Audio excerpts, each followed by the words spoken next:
So hey friend, welcome back to another quick and very interesting tutorial, where in this quick tutorial I'm going to show you how you can fix the slow charging issue on your latest on any iPhones or on the latest iOS 26, or if you have the previous version of iOS as well. If you are facing the same problem, you can follow the same steps to get rid of it.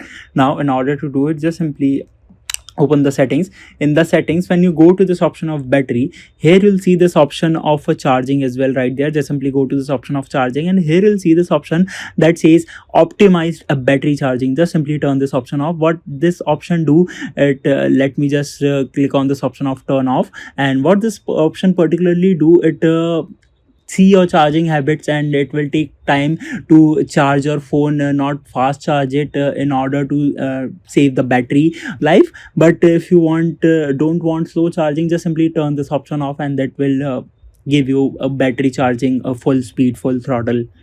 Alright, so that's it for this tutorial. I hope this video will be helpful for you. Make sure to hit the like button and subscribe button for more such helpful and interesting tutorials. See you in the next one. Take care.